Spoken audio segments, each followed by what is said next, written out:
All right, we're good. Hey everyone, how's it going? My name is Nick. This is Board Game Brawl. This is our weekly Q&A, a day and a half late, so I do apologize for that. When my phone was going crazy out there, I just had a lot of stuff to do in the past couple of days. Things kept getting pushed back, and there you have it. But I am here now. Hopefully a few of you will show up. I don't like that at all. Way off center. Hold on. It doesn't really matter. Probably not. Camera's all in different position now. That'll work. That's fine for now. Okay, so anyways, you can ask me anything you like for those of you who are here. Board game related, video game related, pop culture related, whatever. Whatever you want to ask is totally fine. Politics, I don't care. While people come in, and yeah, I don't know what this slow mode thing is. I think that must be a new feature. Now, on Twitch, they have slow mode all the time. You can just activate. I'm guessing that they must have just activated that. It's not a huge deal, although yes, I would like to turn it off. I wonder if that is something. I'm sure it's something I can do on my end. I just don't know where. Let's take a look real quick. No reason to have slow mode when there's not that many people here. It's just kind of weird. I know moderators can do it, so I assume I'm a moderator. That's how it would be on Twitch. Okay, I can get that out of the way. Huh.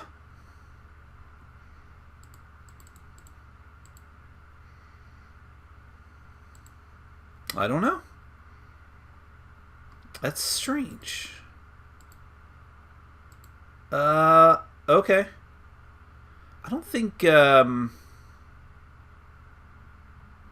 on a second. I'm actually, hey Adam, I'm gonna, make you a moderator.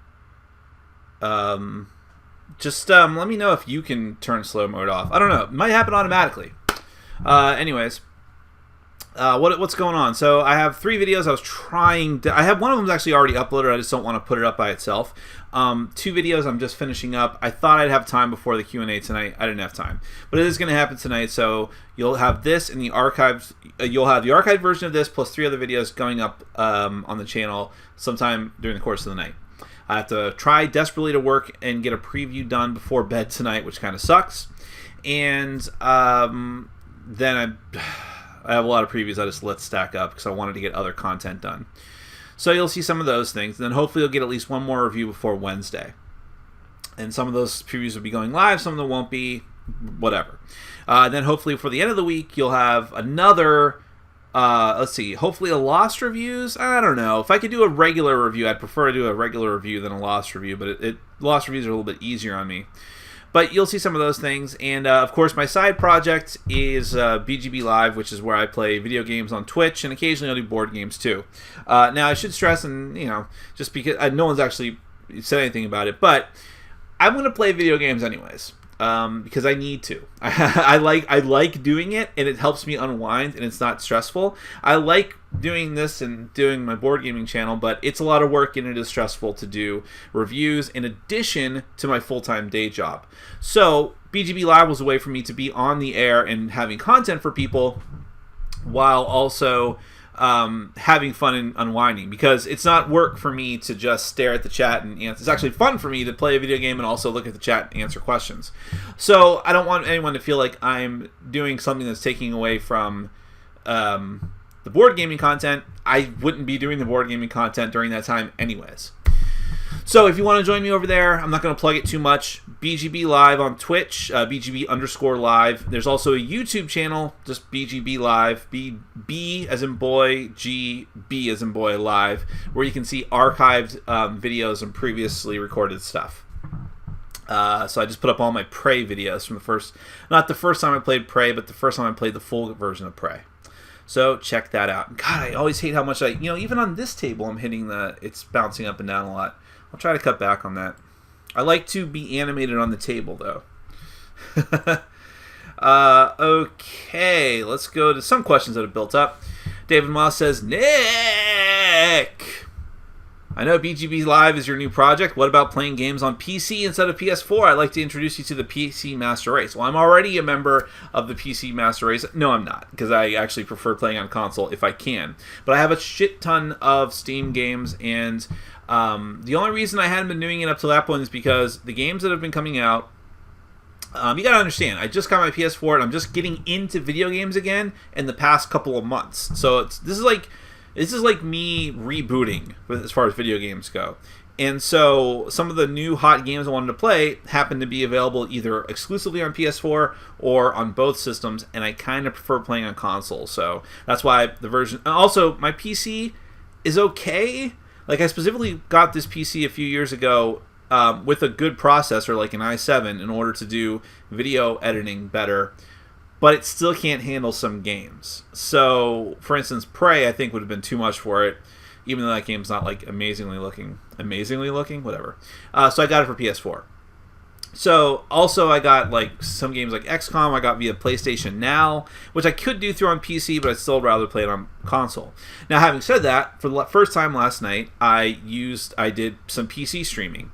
And it's kind of something that I have to work the kinks out of. I had to look at the chat on my phone on the Twitch app because I don't know how to make it so that I can see the chat on my screen while I'm streaming, because otherwise you guys can't see the video. I also need to figure out how to stream on the one screen and also be able to play on my TV and still have you guys hear the audio. I had a lot of problems, but I finally got it working, so you will be able to eventually see some PC. And well, you can go to Twitch right now and see the archived videos, but those won't last forever. You'll eventually have to see them on YouTube. Okay. People are going to get sick of video game talk. That's all right.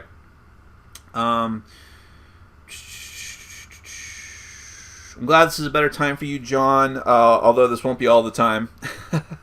I just really wanted to do this, and I didn't care if no one showed up because I just felt bad for not doing it. Calvin says, what is your criteria for backing a Kickstarter project? Must have rulebook, reviews, good reputation, history of company, designer. Yeah, I mean, there's a few things. First, having a rulebook is a pretty big plus.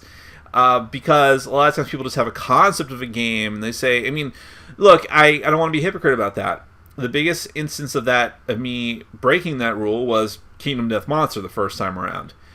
Second time around, even then, there were a lot of the expansion content that people are just taking on faith that is going to have very competent rules. But a lot of us are choosing to take it on faith because we had such a good experience with the original version of Kingdom Death Monster, the original print. But yeah, I shouldn't have done that. It could have been a disaster. You should definitely want to see rules. Maybe not every expansion and stuff plotted out, but definitely the core game. I mean, other things are really important to me. Artwork and theme are enough to get me to not necessarily back the game, but get my foot in to get me in the door. I will look at the Kickstarter page. If it looks like crap, I'm not even going to look at the page. That stuff matters, okay? Reviews and previews, previews no, because I mean I do previews and they're commercials. I will watch a preview in order to get an indication of what the game is and how the game plays. That's how a preview is very helpful, but ultimately that stuff should be all over the page, preview or not. It's ultimately not going to be the deciding factor. It's going to be another like arrow in the quiver, in other words. But the big things for me are just, what does it play like? What's it look like? What's the theme? And as far as history of the company, that's mattering to me more and more, and I'll tell you why. Because number one, I'm getting burned more and more by Cool Minion or Not, who just keeps putting out pretty bad games. Also, companies like Soda Pop Miniatures, who I liked them, but in hindsight, they only put out like a couple of games. They put out like 2 good games, both basically the same game, Super Dungeon Explorer and Super Dungeon Explorer Forgotten King, and then like really crappy small games like Tentacle Bento. And now they're really digging people around with this latest Kickstarter, and I've lost all faith in them. I will never back another Soda Pop Miniatures Kickstarter, ever. Well, they would have to have a string of like 5 to 6 successful Kickstarters that produced really good games. But that's over with now, so that does matter too. Let's see. Reanimated Dwarf says, as a videographer and editor, I've always been interested in doing board game reviews. Could you tell me what the pros and cons are in your experience? Okay, so I'll tell you the pros first because it's, we want to be positive here right off the bat. It's very helpful. You look at games in a new way when you start reviewing them. You start really being very critical of them, and of course. But what I mean to say is, it's easy to sort of overlook some flaws of a game, and also to have the whole thing of like, oh, I bought this $60 game, I'll justify its existence and keep it around.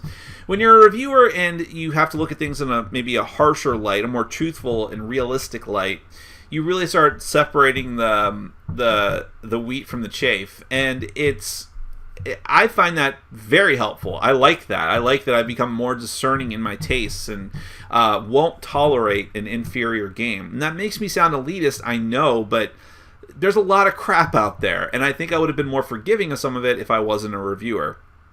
And getting able to, and then consequently being able to share that with people, and look, people's opinions are going to differ. I put negative reviews out, and people tell me I'm wrong and I'm an idiot all the time. That's fine, but the information's out there, and for people who wanted that information and said, "Oh, I didn't realize this game was this way," even if, hey, I may be putting out a positive review, and someone watches the review and says, "Oh, wait, it's like that." Like, I break something down critically, and they're like, "Oh, I didn't realize that. I definitely don't want this game." And that's a positive for the consumer, but to me, that's also a positive for me. Like, I like that I'm helping people in that regard, so it's rewarding in that respect. There's other things that are probably more of a pro for people, reviewers that aren't me. I don't care about getting review copies at this point. For the games that I really want, I end up having to get it myself anyways, and I've turned down probably more games than I've actually received as a reviewer for free, because I'm just tell them I'm not interested, or I'm not going to have the time for that, whatever. But I mean, if you become a really big reviewer and you start getting a lot of review copies, of course that's a benefit, but it shouldn't be the reason why you do it, because it's going to take a while. As far as cons go, it's exhausting if you want to do it with any kind of regularity.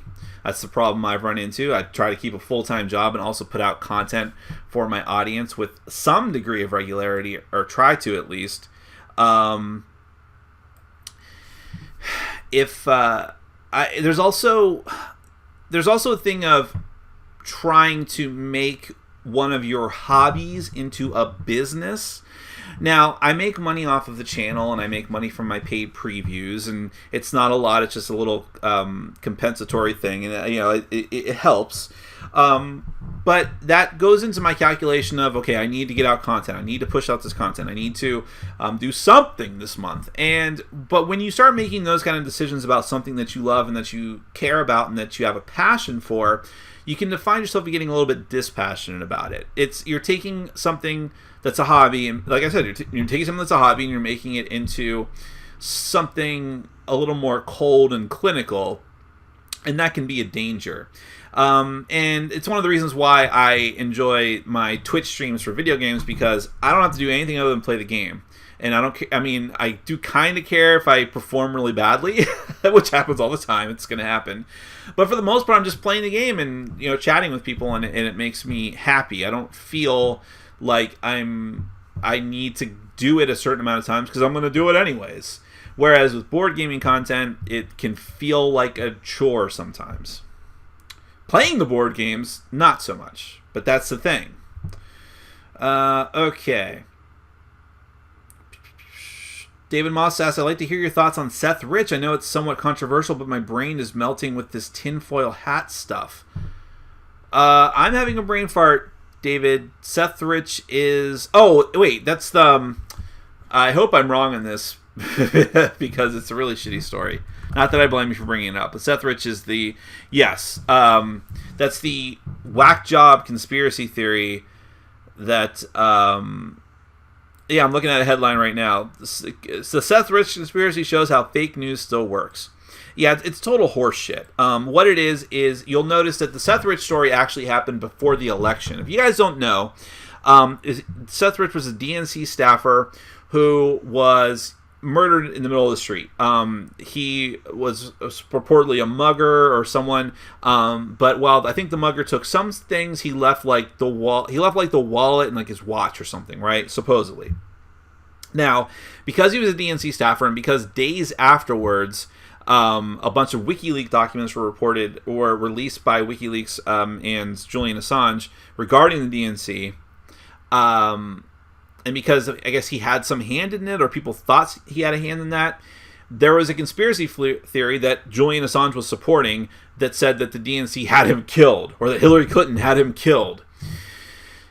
No evidence of this. Zero evidence of this. The family of Seth Rich is like incensed and furious that people even think that this is a thing. It was a tragic incident that happened, but there's no conspiracy there. But like I said, that all happened before the election, and Fox News and Sean Hannity and the usual suspects brought it up, and then after the election, it was never brought up again because they got what they wanted. They won the election, right? So now fast forward months. It's now been 6 months since the election, I think, and or at least 6 months, and it's bringing up, and they've brought it up again. This past week has been like the headline on every Sean Hannity show and every conservative media show and conservative talk radio show. Now, why do you think that is? Like, why after 6 months would they bring this up again with such fervor and vigor and pissing off the family again and, basically pissing all over this guy's grave? Why do you think they bring that up and talk about it incessantly? Could it be possibly, I'm throwing out my own little theory here, could it possibly be because they don't want to talk about the main news that's happening in Washington right now, that their candidate is crashing and burning in spectacular fashion? It's all smoke and mirrors. Whatever you even think about Trump, I don't even care. If you're a Trump supporter, I don't even know why you're watching the channel. But if you know anything about me, but fine. Let's say that you are. You disagree with me completely. Fine. Do you really think there's a there, or do you think this is just total bullshit distraction? Come on. That's what it is. And David, I don't know if that's where you're at with it, but that you brought it up. But it's interesting and incredibly maddening at the same time. Calvin Brooks says, will you ever go to GenCon? No. I am not a convention person to begin with. And if I was going to go to a convention, I would be much more likely to go to a very small gaming convention. There's little ones that happen all the time that I see some of my friends on Facebook and Twitter go to that seem much more intimate, much more low-key, and stuff like that. GenCon looks like a giant clusterfuck, and every story I ever hear about it is, oh god, like a string of horror stories, and then people say, oh, but it was great, I'd go again next year. But I hear those horror stories, and I'm like, why would I bother doing that crap? I'm so not interested. The appeal of getting board games first doesn't appeal to me that much anymore because I have too many games as it is, and I don't really care. I don't want to deal... I mean, I'm not like... I'm not someone who despises crowds and hates being around people like that. But yeah, I mean, the sweaty mass of people, I'm not really interested in taking part in. Finding, traveling up there, traveling expenses, parking, and all these different things just does not seem worth it to me. I just don't care that much. I could be talked into going to something smaller, maybe, but it just has no appeal to me whatsoever. I can understand why some people want to do it though. You want to be, first to get a hold of some of these brand new games. You want to meet industry experts. You want to meet people who maybe you've only met online, and then you all come together to this one place, and it's great, and you get to game with them, go back to your hotel room and game, stuff like that. I can understand that. To me, the whole aspect, the prospect holds no appeal.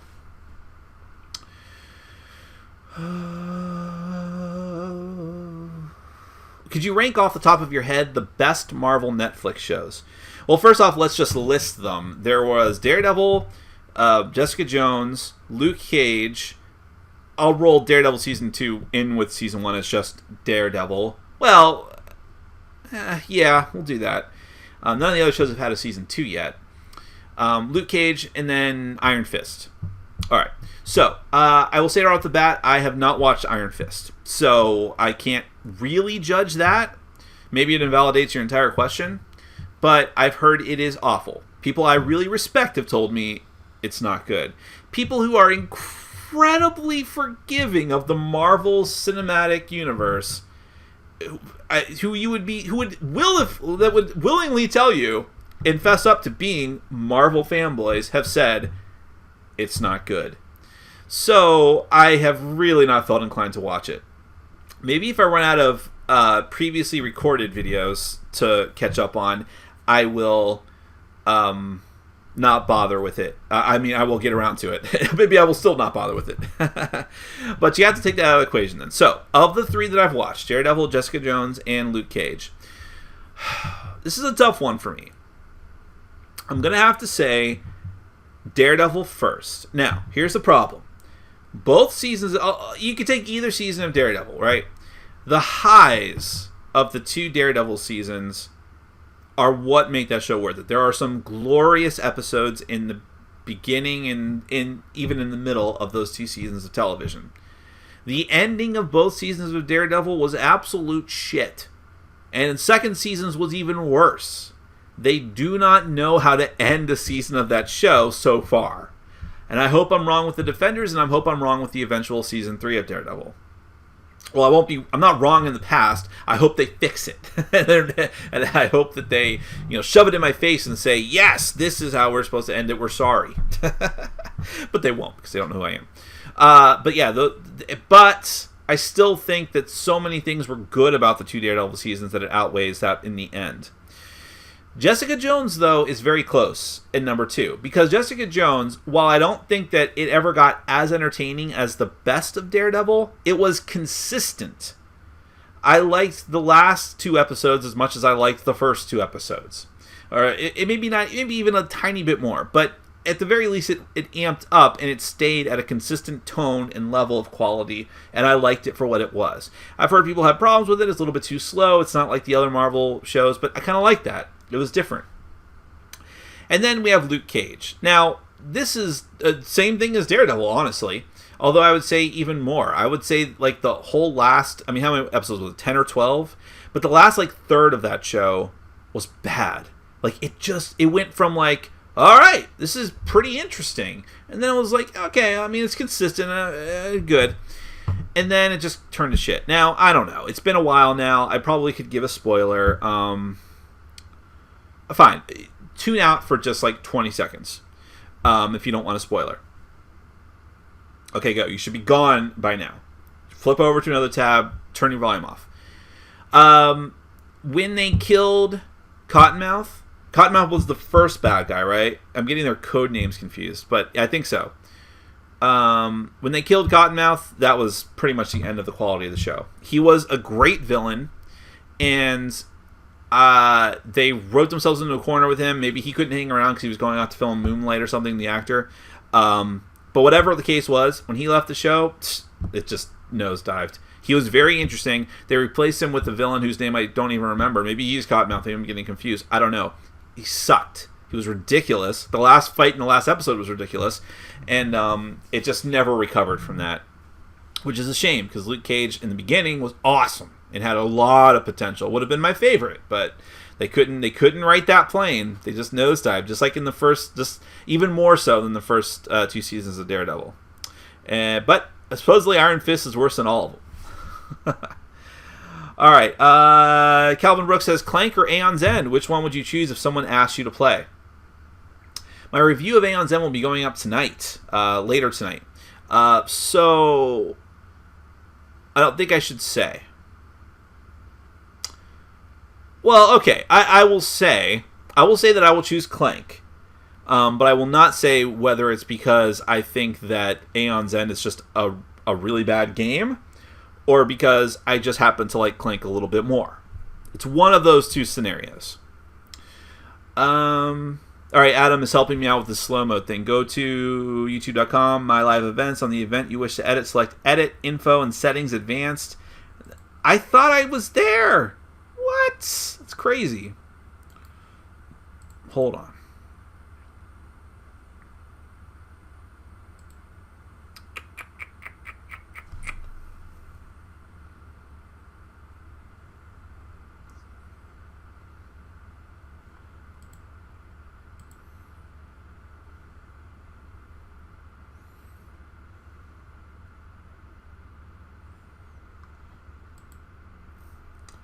Advanced settings, chat, but I'm not even seeing that.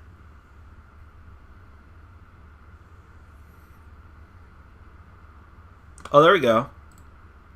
Is that new? That's got to be new because I didn't even click that box. I never clicked it. It's got to be new and they just automatically enable it. That's really stupid. Alright, well anyways. That should be fixed.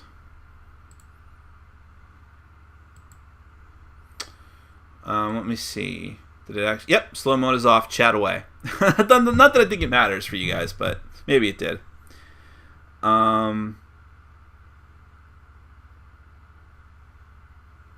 Let's see. Where was I?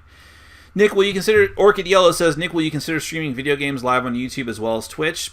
No. I like Twitch's interface for doing that, and I never liked doing it via YouTube that much. YouTube also has a limit on time, which doesn't really come into play, but it could. I just like the way the Twitch's chat works better.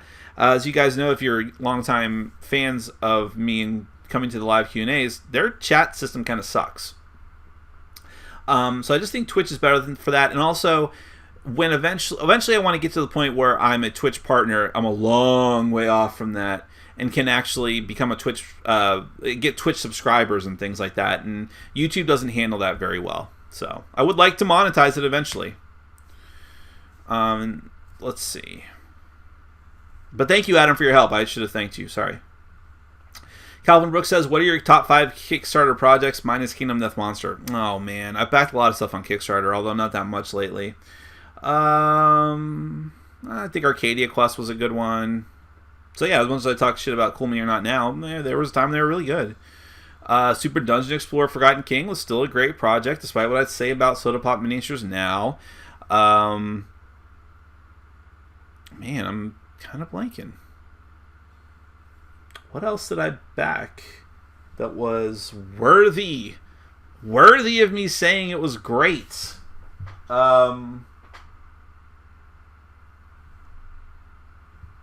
Argent the Consortium doesn't get enough love. I'm just naming random things. I don't know if these are my actual top 5, but... Zaya. Oh, I didn't back Zaya. I bought that at retail. Scythe. Scythe would be in the top 5. It's really good. Did I back any other... I don't think I backed any other Stonemaier games. I bought them at retail. Yeah, we'll go with that. That's probably not even 5, but whatever. Yeah, John, don't solicit. I know you're giving away free copies, but don't do it here. It's just weird. Let's see. C. Anderson, did I skip anyone in there? No. C. Anderson says, should I buy the Temple of Elemental Evil? It is on my shelf. Can you actually see it from there? Maybe not. No, it's there somewhere. My son and I love Wrath of Ashardalon, but is there another D&D board game that is better than the Temple of Elemental Evil we should do? I'm going to be honest. There may be some differences of one being better than the other or one being worse than the others. They're all really similar. I think most people I've read and heard say that Wrath of Ashardalon is the best one. So you already have it, so I wouldn't worry about it. Temple of Elemental Evil, sure. That's the last one I played, and it was fine. Chase Johnson says, are there any games you are really excited for this year? I'm personally really hyped for Charterstone. I'm a little bit hyped for Charterstone, only because goes back to what someone was asking me before, like what goes into whether or not you're going to back a Kickstarter. And I would say that Stonemaier Games has been really consistent with their product. I mean, I think the worst Stonemaier Games game that I've played is Between Two Cities, and it was still okay. I didn't hate it. It was interesting. I just didn't like it that much and didn't want to keep it. But Euphoria is really good. Scythe is awesome. Viticulture is really good, as is the expansion Tuscany, although I haven't explored all of that. What else am I forgetting? I'm probably forgetting a Stonemaier game in there somewhere, right? I think I am. Maybe I'm not. But I liked all of those things.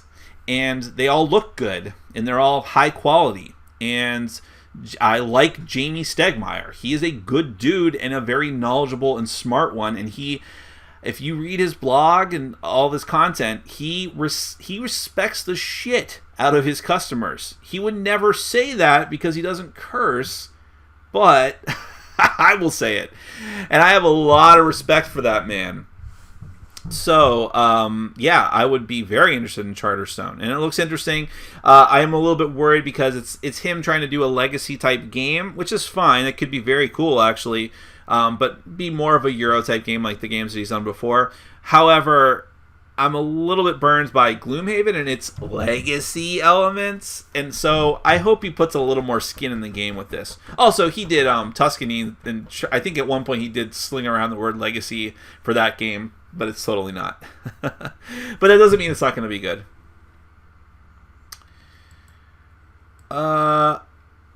Let's see.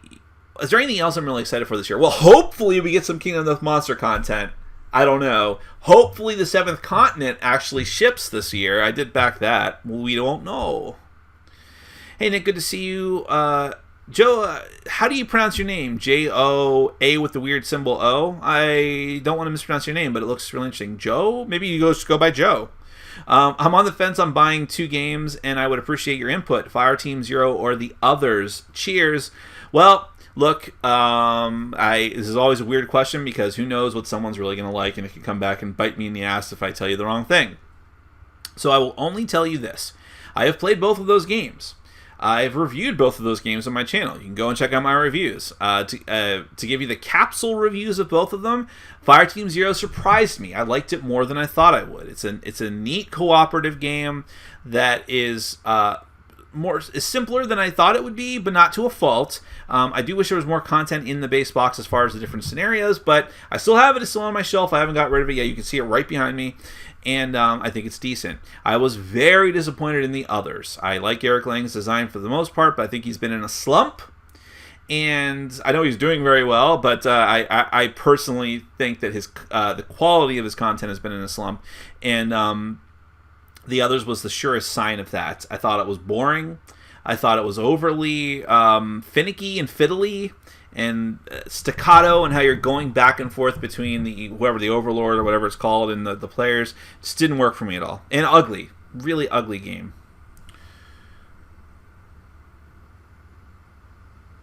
Yeah, Assange mentioned Seth Rich, though he didn't confirm why he was mentioning him. Just said that people take risks to provide content to Wiki. Total fucking dick move. Like, he knew what he was doing. Calvin Brooks says, have you ever played a game and it got you interested in other parts of the IP? This happened to me with the Dresden Files board game. Well, I still haven't gotten around to watching Battlestar Galactica, so it doesn't always work for me. I know there's been a game. It's on the tip of my tongue, too. Didn't work for me for Firefly, because I'd already watched Firefly and I wasn't going back. I already tried that and didn't work for me.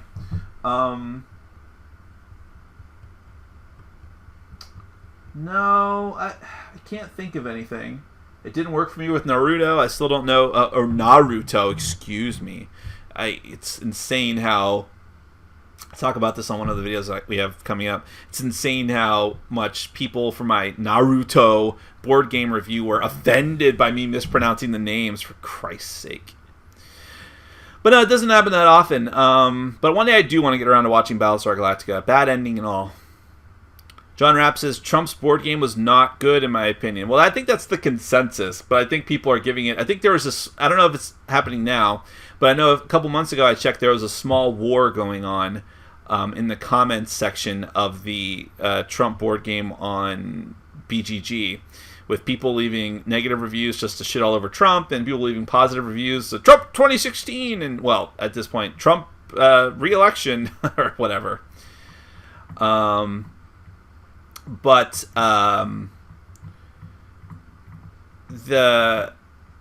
you should listen to Flip the Table, who one of the very first episodes was the Trump board game, and they were not happy with it.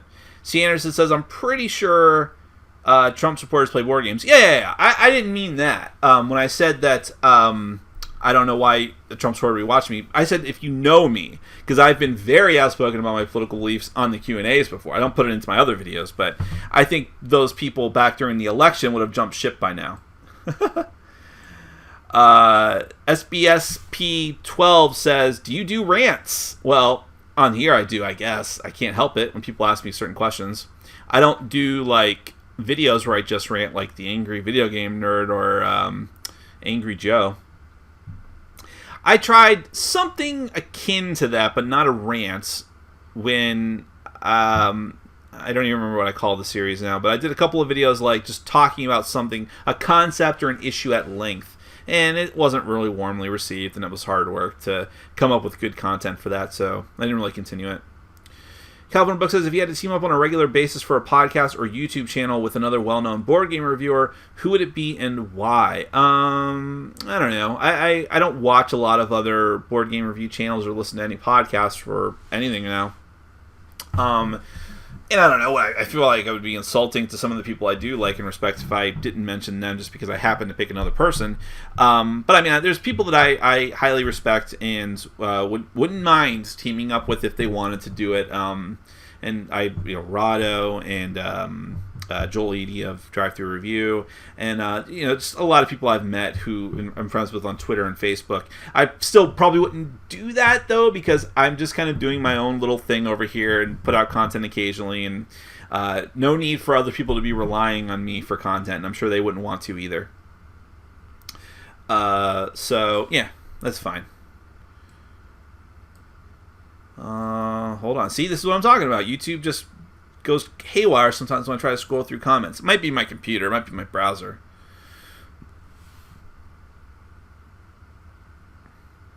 John Rapp, I'm not totally sure I'm understanding your question. Trump gamed the election board. Do you just mean the election? Better than he could manage a Monopoly ripoff, but how? I don't know what you mean. I don't know if you're actually talking about the election or if you're still talking about the Trump board game. Newer Crusader says, you haven't been putting out a lot of content lately. Do you still get regular gaming, and how often do you get to play your favorites, Kingdom Death Monster, or is it a lot of work-related plays?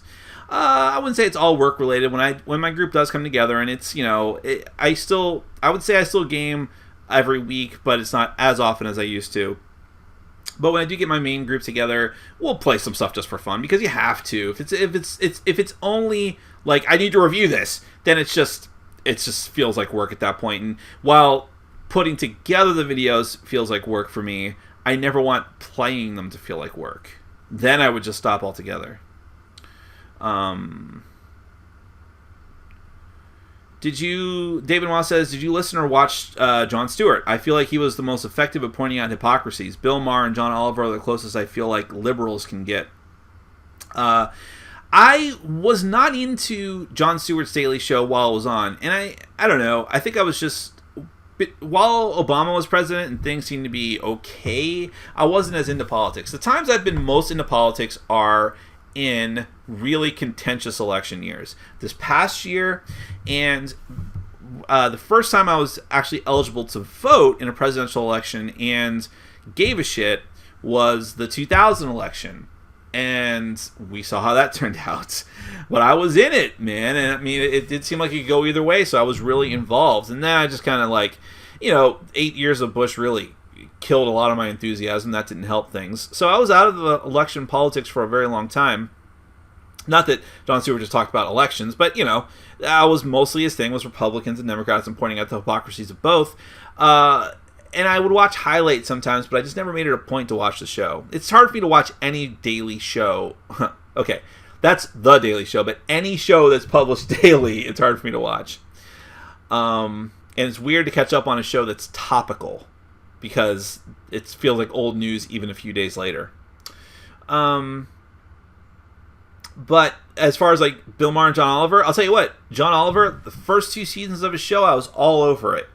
I quit cold turkey. Just one day I was like, I don't even feel like watching anymore. And I think it was part of, number one, general fatigue of politics, especially after what happened in November, what the end result ended up being, and just depressed. But also, John Oliver has very interesting topics, but is often not very funny. Some of his jokes land with big wet thuds, and it's just oh, you can even hear the audience not reacting that much, and it just feels forced and is little over the top talking to himself. It's awkward to watch, and so I just wasn't that interested. And I hate his skits at the end. None of his skits at the end are that funny. Some of them are, I guess. Bill Maher, I actually like Bill Maher as far as entertainment goes a little bit more, but he's also way more of a prick, and that can be tough. DJ Hennessy, which is a kind of cool name, says, Iron Fist did not have as much money and effort put into it as the other three. I think that's basically one of the things that killed it. Really crappy writers. Oh, by the way, I think Scott Buck was the showrunner for Iron Fist. And if you're not familiar with who Scott Buck is, he famously delivered the death blow to Dexter. And was responsible, I think, almost solely responsible with whatever his team was for the final season of Dexter, which that show had already been in decline. That was, as far as last seasons of a show go, that was the poster child for total disaster. And they brought him on Iron Fist, which should have been the first sign to everyone that, oh, this is going to be bad. And they're still letting him be in charge of the new Inhumans show coming up, which I lost all faith. That, together with the fact that they put out that awful cast photo of them in their dumb costumes that look like a cheap, like, 80s or 90s sci-fi show, I have no faith anymore. I forgot I had a beer. Someone else left this here. I like the normal Blue Moons. This is honey wheat. I don't have any soda. I don't have any soda, so I'm drinking alcohol. John Rapp says, here's my problem with elections. Both parties say great things before the election. Neither party performs after being elected. It's like a casino. The house always wins. Well, sure. Their responsibility, as they see it, as we see it, the responsibility of the politicians we elect is to fulfill their campaign promises in the platform of their party, and to work for us. How often does that actually happen? Almost never. I don't have a lot of faith in the Democratic Party, despite the fact that I would have voted for them. I did vote for them. It's the fact that I thought they would at least do no significant harm to the country. But you're right. Their goal, as they see it, is to stay in power, to stay elected, keep their job, keep their prestige. That sounds like a very cliche, like, oh, I guess no one, it's a very incredibly cynical thing to say. It's absolutely painfully true. Without a doubt. Orchid Yellow says, Nick, do you watch Doctor Who? No. I tried to watch it starting with the Christopher Eccleston seasons, when they rebooted it in the was it early 2000s? Maybe late 90s? Was it that far back? No, I think it was mid to early 2000s. I tried. I couldn't get into it. Now, I know some of those early episodes, even Who fans will tell you were not that great, but I think I'm just not on board with the premise, honestly. I watched another, like, interstitial episode from, what's his name? David Tennant, and it was alright. I actually can appreciate the audacity of the premise. I don't think it's something I want to see on TV with a low budget. That's just me.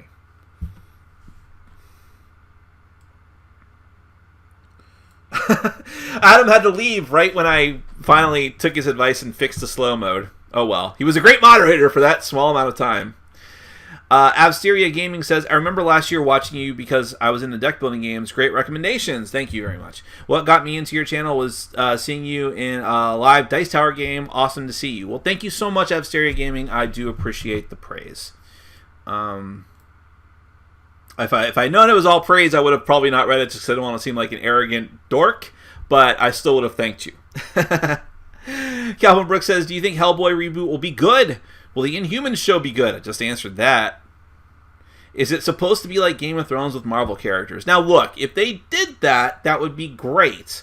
Well, like I said, I have no faith in Scott Buck, who apparently is a showrunner for it, and I also am really disappointed that they have just come right out and said Agents of S.H.I.E.L.D. will never interact with this show. They're not going to be tied together, despite the fact that they introduced Inhumans on that show.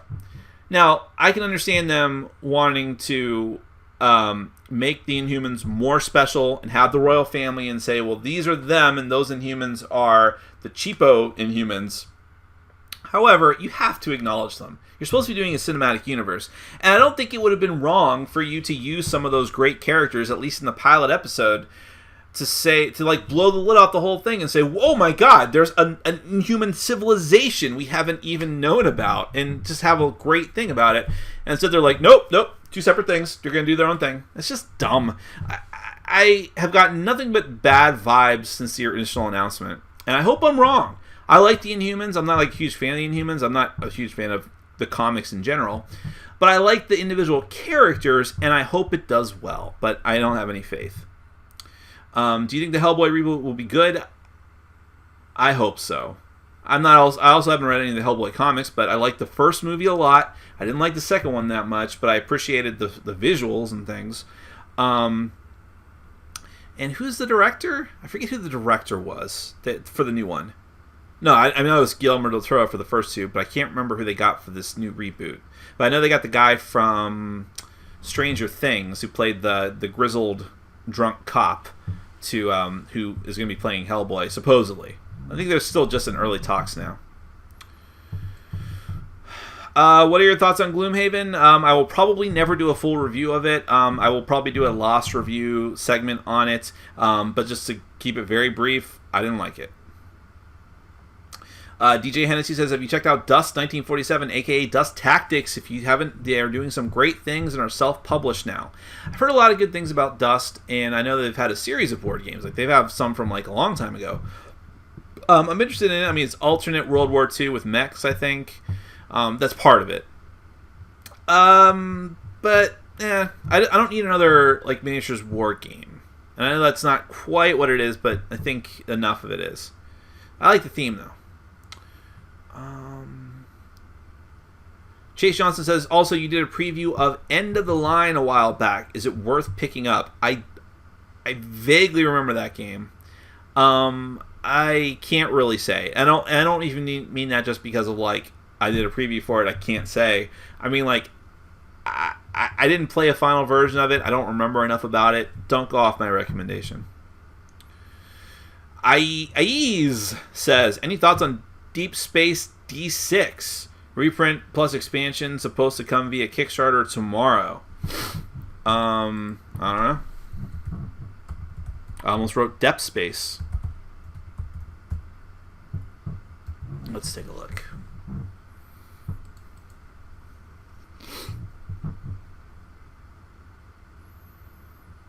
Oh, this is what is this? Well, this is a really oh, so the Kickstarter is launching tomorrow. I thought you meant you were getting it in the mail. Because it looks very primitive. Single solo only game. Solitaire dice game about surviving the cruel depths of space. I have no opinion. It looks okay if they do a prettier version of it. I've been really into the video game FTL lately, so that theme does appeal to me.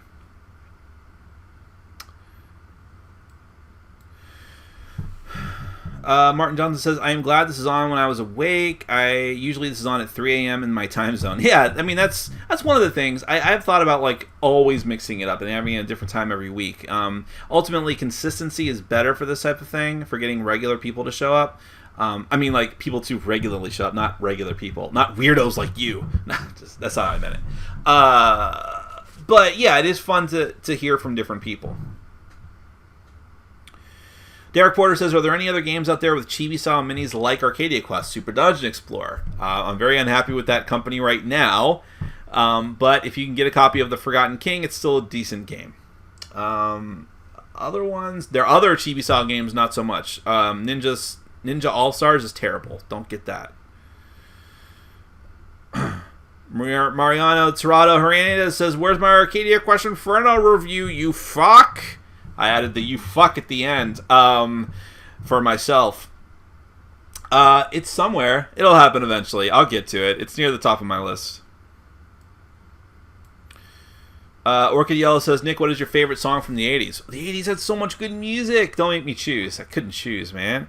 I mean, The Cure is one of my favorite bands, and that was their heyday, so I'd have to probably pick a Cure song. It's hard to remember what came out in the early 90s Cure as opposed to the 80s? Like, didn't Kiss Me, Kiss Me, Kiss Me didn't come out till the 90s, technically? Huh. I don't know, but I think Disintegration was the 80s. So if it's Disintegration, that has some fantastic songs. And the song from that album is really good, but Pictures of Me, I think, is also amazing. Maybe I'll pick a Depeche Mode song instead. I'm not going to give you a clear-cutting answer. I can't. But if I had to pick a Depeche Mode song... But you know what? I like 90s Depeche Mode, too. I think one of Depeche Mode's unsung albums, underrated, is Ultra, which came out in like 96 or 97. It's a fucking awesome album. It grew on me. That's the first full album I bought from them. Let's see. The Brain Fart 411 says, does having a rad beard make it easier to put out entertaining board gaming content? No, it makes it more difficult. Because I'm always worrying about whether it looks terrible. I know it looks terrible. Someone commented that it looks like I dipped my beard in white paint because I'm old. If I wasn't fat, I'd just shave it off. It's also way too long at this point. I don't get it trimmed until I get a haircut, and I'm not quite overdue for a haircut yet. Actually, my hair... Maybe this is bad. Maybe that's the other sign I'm getting old is because my hair hasn't been growing as fast. Oh, no. Let's see. Are you going to do... Derek Porter says, are you going to do another Top 100 games? Sure. I hope I get to review more games before that time comes, but we're months away at this point. It's fun to do that. It's a lot of work, though. John Rapp says, any video games that you think would work great as board games? Any game that I would suggest as a board game is going to be something that really lends itself to that. I wish they'd do another XCOM game that wasn't just what it is, the app real-time game. It's alright, but I would have loved an XCOM game that was just the squad-based tactical part of it, but without being like an overwrought miniatures war game. I would have loved... they're going to screw up the Fallout game. I'm sure they are. I know it. It can't be good. They're going to screw it up. But a good Fallout game would be great. Final Fantasy Tactics. See, that's the thing, though. A lot of these games are just would be the same. Would be like a tactical miniatures game. Could you do an FTL game as a board game? Maybe. It might be a great solo game if it's just like a deck of cards. But then, for video games, I would just be thinking, can I just play the video game? That's probably the better way to do this. I had the Dark Souls game sitting there. I teased some people that I might do a stream of that, but I didn't get around to it. I still want to, though, because you can play it solo. But even then, I'd be like, can I just play Dark Souls, the video game? David Moss says, Dexter Season 4 was the peak of great TV, and after that, the show went mediocre. Yes, Dexter Season 4 was awesome. And then it was just a nosedive. I would argue that Season 5 wasn't terrible. But that's not an endorsement, really. Seifel says, who are you talking about that ruining Marvel TV? Scott Buck. Scott Buck, yeah. The guy who ruined Dexter was in charge of Iron Fist and will be in charge of the Inhumans. New York Crusader, any quick previews or thoughts on the quick starter for Cine Tempore? They say you have a review coming. They would be wrong. I have a preview coming, and I hate it when people do that. Yes, I'm supposed to be working on that tonight. I may or may not finish that up tonight. Derek Porter says, what are your thoughts on the Kickstarter game Mixtape Massacre? It sounds familiar. It sounds like I've seen that.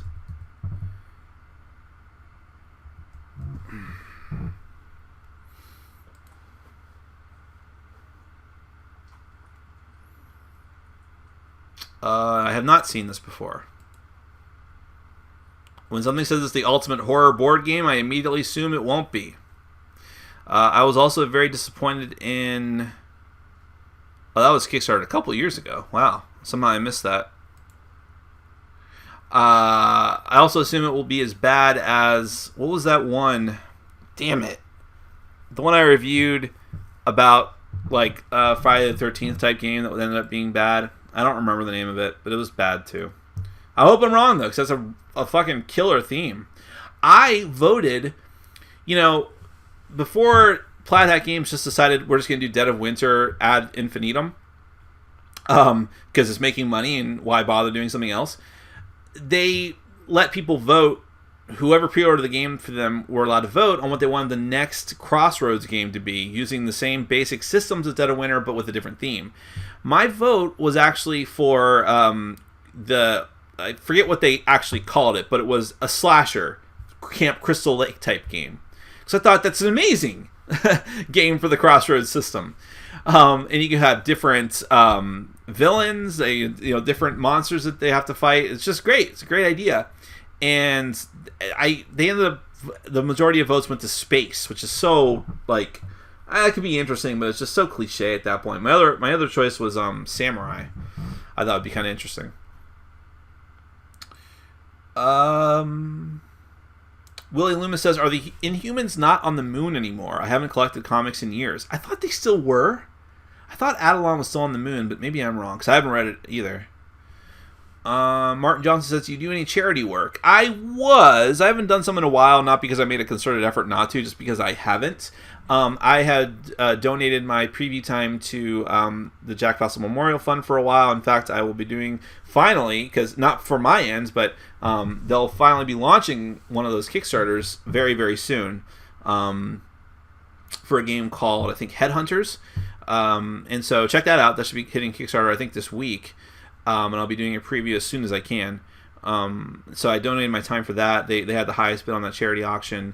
And I did Extra Life charity stuff. I'll probably start doing that again this year since I can do a video game stream, which is a lot easier. But I'll confess, other than buying some Humble Bundles, I haven't done much other charity stuff. I don't say that proudly, but that's just me. Craig Vivian says, I'm with you 100% about Doctor Who. Just back from Geekway to the West. Captain Sonar was a blast. Yeah, I'm just not into that game. Calvin Brooks says, what Marvel character do you want to see join the Defenders? Moon Knight, Namor? Namor's not going to happen. Well, I'm assuming you're talking about the Cinematic Universe version. Namor's not going to happen because that is Fantastic Four character. So until that gets sorted out, and if that last bomb failure of a movie didn't break Sony's back, to find, was it Sony or Fox? I think it's Sony. Or maybe it's Fox. Whoever owns rights to the Fantastic Four, if that last flop didn't break their back and get them to want to sell the rights back, they're just going to not ever do it. They'll keep putting out, every time their rights are about to lapse, they'll just put out some shitty Roger Corman level movie to keep the rights. So that's not going to happen, but Moon Knight could happen, and I like Moon Knight. I have a personal fondness for him. The newest comic, I didn't read all of it, but I read a little bit of it, or one of the last arcs from the last few years, where they knew inherently that he was, a Batman ripoff, but also kind of goofy with like his costume and all that, and he's got sort of based in Egyptian mythology, although you wouldn't know it to look at him, and he's just a white guy. So they went in a different direction and said he's crazy, and he's got split personalities, and like there's the one that jumps off of rooftops with a cape and his moon batarangs, and there's the investigator, and then there's just like Crazy Man, and I thought that was very interesting take on the character. You could definitely do a great mature series based on that too. I just don't think anyone outside of comics knows who the fuck Moon Knight is, unfortunately. He was never big. Derek?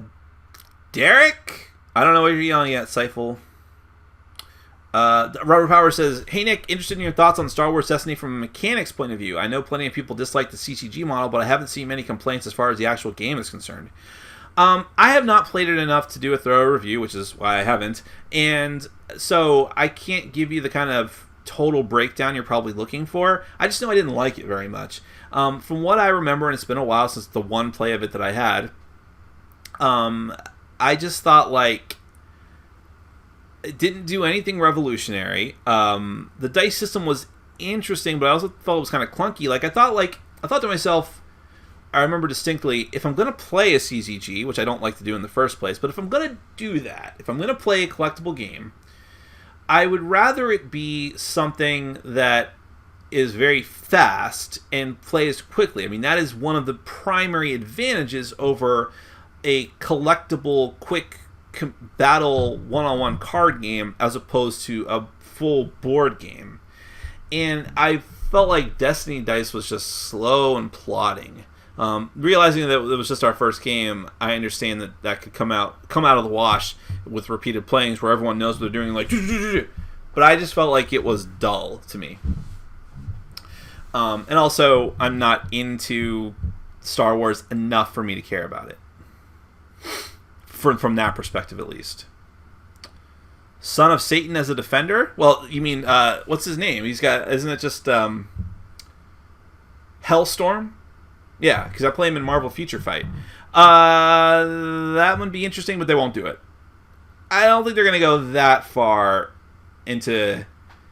Well, I don't think they're going to go that far into mystical stuff on the TV shows, and I don't think that they're going to want to kick that hornet's nest that much. I know there's a show called Lucifer now that I've actually heard is pretty good. I haven't watched it, but maybe not from Marvel. It'd be interesting, though. Netflix Moon Knight would be awesome if they don't F it up like they did with Iron Fist. Yeah, for sure. Mariano says, thanks a lot, you fuck. I'll wait for the Arcadia Quest Inferno video.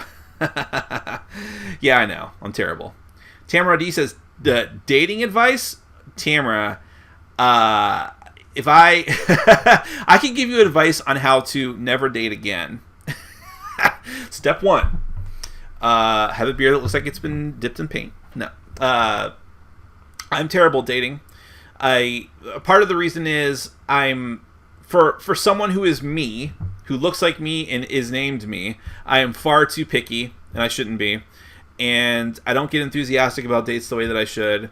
A lot of the magic of romance is just kind of gone from me as I've gotten older. So I don't think I can give good advice, unfortunately. But I would say to just be honest with the people up front. You know, the Chris Rock used to say that when you meet someone for the first time, you're not meeting them, you're meeting their representative. And that can be fine for a first meeting, but the longer that kind of like fronting goes on, it just leads to disaster.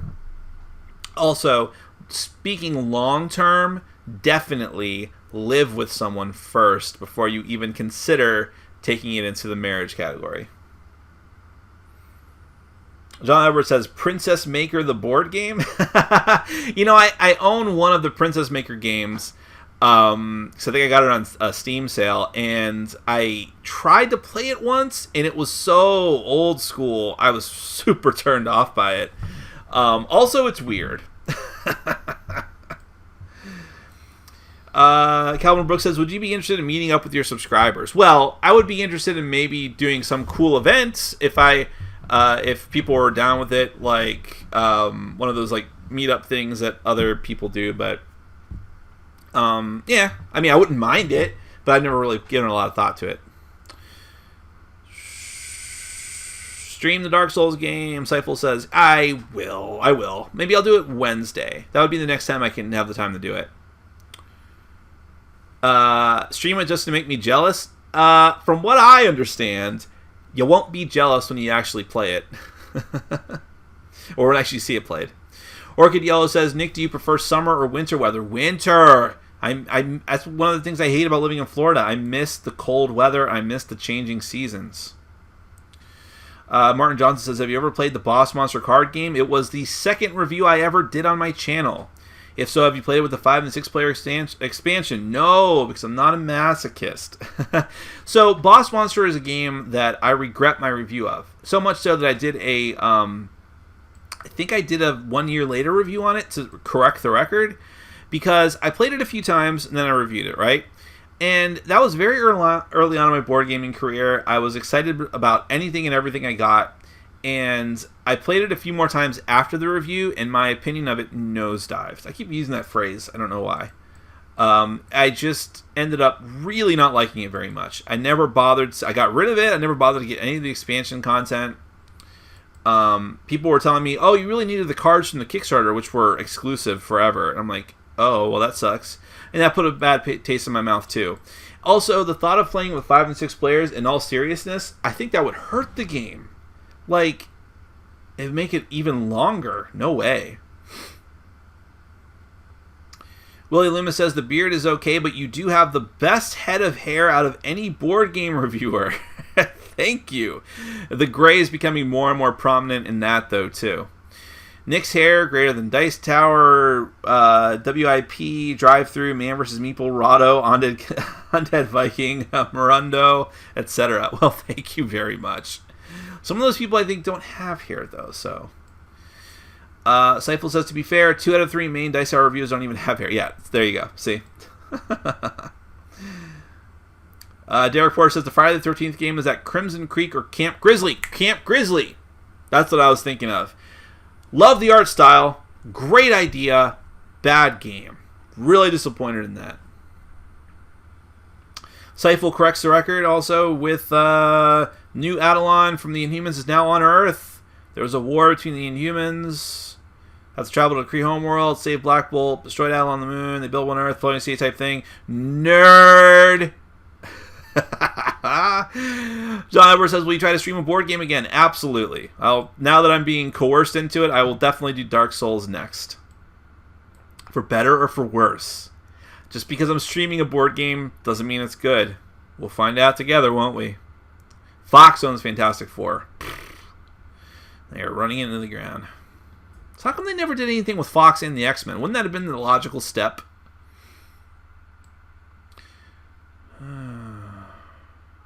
You're welcome, Robert. Thank you for stopping by. We're going to end it in a minute. I already realize I'm over time. Robert says, are you excited about the Legendary X-Men expansion? I know you appreciated Android Netrunner, but did not want to keep up with the meta. You should try Terminal Directive. Terminal Directive sounds interesting. It's like an enclosed Netrunner game that you can play with other content, but it tells like its own narrative thing. That interests me. Because I like the world of Netrunner, too, even though it's like, it's a poor man's Shadowrun. Folks, let's be honest. Netrunner is a poor man's Shadowrun. I'm going on the record saying that. But still, Moon Knight was in Marvel Legends as well as Legendary. What's Marvel Legends? I know what Legendary is, and he is in Marvel Future Fight as well.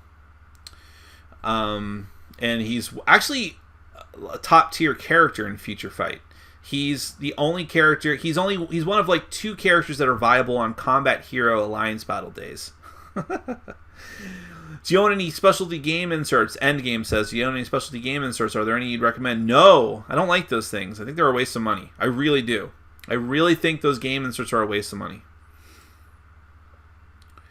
Thank you very much, John Rapp, for the kind words. Derek Porter says, what do you do for a job? I work at a printing company, although at this particular company I work at, it's more like office work mixed with printing production stuff. Let's see. David thinks that Derek is a spy. That's fine. It's good work if you can get it. Brett Austin says, good morning from here in Japan. Awesome. I have a friend who on Facebook who likes me because of the board gaming stuff I do, who moved to Japan from the US, which was a big change. Thank you very much, Brett. BGBCon, says Seifel. I don't know about that. Let's see. Okay, we're kind of caught up. Martin Johnson says, would you consider... Oh, John Eber says, Princess Maker was weird, but pretty fun. Kind of a single-character Sims with mini-games. Yeah, I'll try it again. I have it. It's not going anywhere. Would you consider making events where you meet your subscribers, Patreon peeps, and donate to charity that way? I would consider it. I don't know that enough of you live down here. I don't have a tremendous amount of subscribers or Patreon people at this point because I've been neglecting Patreon. And so the odds of many of them being down here in South Florida kind of slim. I'd have to have enough people for that. And it's not to insult anyone who is down here, but to make an event out of it, there'd have to be quite a lot. We'll see. I want to get the channel in better working order before we start talking about stuff like that. But having said that, I really appreciate you, and I think Calvin also asked about that. That you guys would want to meet me is super cool to me. And that's one of the... By the way, I should have mentioned that as a definite pro of the channel. Someone asked earlier. Actually interacting with you guys, I mean, this is my favorite video to do every week, and it's definitely a pro in general to be able to interact with cool people like you. Which sounds cliche and cheesy, but I mean it. Schmaltzy. Orchid Yellow says, Nick, what is your favorite pizza topping? I keep it nice and simple. I'm going to say sausage. Sausage with a close second being pepperoni. Derek Porter says Marvel Legends was a video game, and can I join your gaming group? Derek, if you are down here, we don't have a meetup group anymore because I wasn't able to keep up with it. I didn't want to pay for it anymore. There's a Facebook group. If you want to just look for Board Game Brawl as a Facebook group, and you can send me a request, and I'll add you to the group. And then if you're ever down here, if you live down here all the time, you are more than welcome to come and join us whenever I set a meetup, which is not a weekly thing for that group. Sometimes I set them, sometimes I don't. I often just meet with people without making a meetup for it, a Facebook meetup. Anyways, I have officially caught up. That's fine. I'm way over time as it is. Thank you so much, everyone, especially for bearing with me and doing a late day and a half late stream. But I am glad for the few of you who aren't normally able to catch me on Saturday afternoon mornings. And so great that I was able to hear from you and answer your questions. And for those of the rest of you, thank you for bearing with me. I do appreciate it. Like I said, I promise, no matter what, there are going to be 3 more videos coming up tonight. Check me out on BGB Live, where I'll be streaming video games on every Tuesday and Saturday, and then I will, every Tuesday and Friday, and I will occasionally do other streams as well when I feel the need. I may get Vanquish for PC, and if it runs on my PC, I'm going to play it right away, which I think is Thursday. So look forward to that. But if you follow me on Twitch, you will know. And follow me on the Twitter, the Twitter and the Facebook. You'll also know. But thank you so much for everyone. I do appreciate it. I want you all to have a fantastic night. Martin says, how often do you check your emails? As I sent you something and no response yet. It's possible I may have missed it, Martin. But if you only sent it to me within the past day, I definitely haven't read it because I've been out of touch with my email. But if you sent me something a while ago, send it again. I do apologize for that. Thank you so much, everyone. Have a fantastic night. Take care.